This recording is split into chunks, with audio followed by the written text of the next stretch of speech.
I got a call from the very first nonprofit organization that had a woman. It was a homeless shelter, and they had a woman that was getting ready to go on a job interview, and she didn't have anything to wear. So we met at the church parking lot, and we looked through the trunk, and as you would know, there was a suit like her size. She came out of the bathroom, she looked beautiful, and as she turned to look in the mirror, she had her hand stretched out. And as she was walking towards the mirror, she had tears coming down her face. She said, "I've never seen myself look like this, and I have to touch the mirror to make sure that it's me." I knew that this is something that I had to do. And 2 hours later, I was the first person she called, and she landed the job. The women that started with us, let's say 15, 20 years ago, today, they're homeowners. And the women have their own businesses. They've excelled in their companies. They're speakers, they're authors. They're amazing. And I always get my inspiration from them. So in '99, I came along and started a second nonprofit called Wheels for Success. And Wheels was about getting safe, reliable vehicles donated to the organization.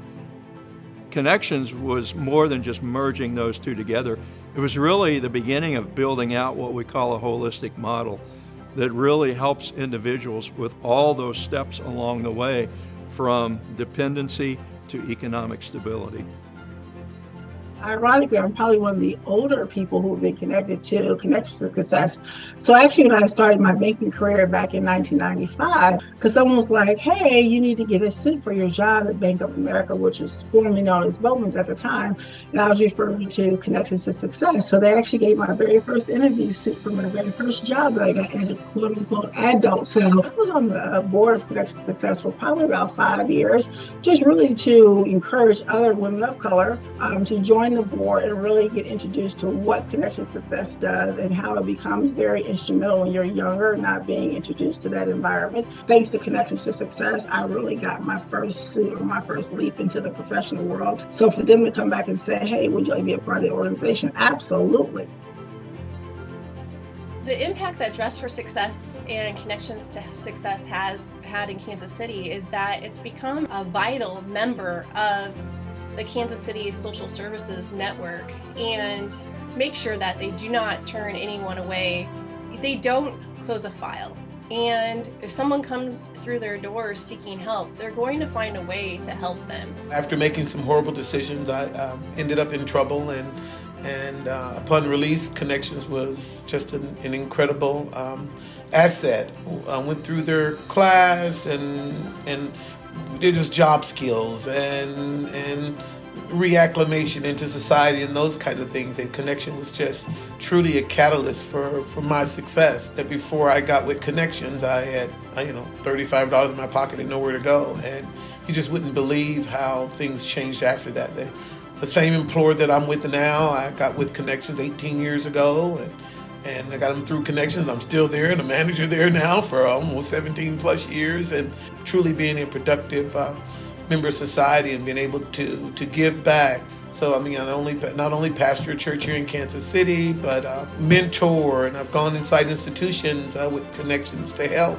It started out in a road that you wouldn't think would have ended in this way. After 8 years of giving back to Kansas City, Connections to Success founded Dress for Success Kansas City, another program to further benefit those in need. Mirror overall is a drug and alcohol treatment facility. We also have a federal residential reentry halfway house. Not only do they get the PPD class, they get financial literacy classes, they get nutrition classes. We could not have our program without Connections to Success. I hold the distinct honor of being part of Connections to Success's inaugural class in Algoa Correctional Center. I was in prison when I took Connections to Success, but Connections helped me deal with things that I was struggling with when that felony question came that I knew was inevitable in a job interview.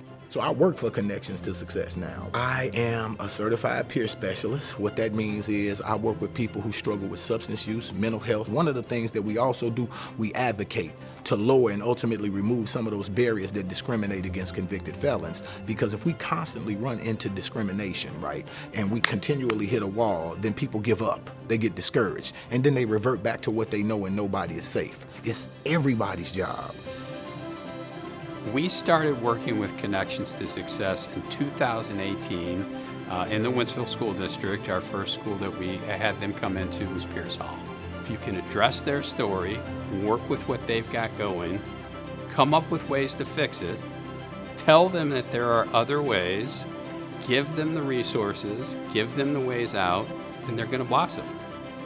I'm proud of so many things, but the thing that I'm most proud of is helping the organization through change. So they went through a transition to a new CEO and just the growth that they've overcome over the years. Connections to Success has served thousands of individuals already.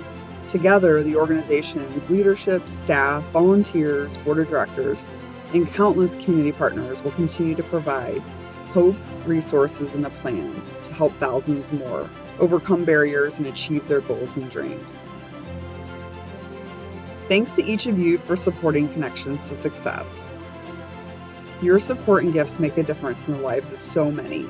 We are grateful for you.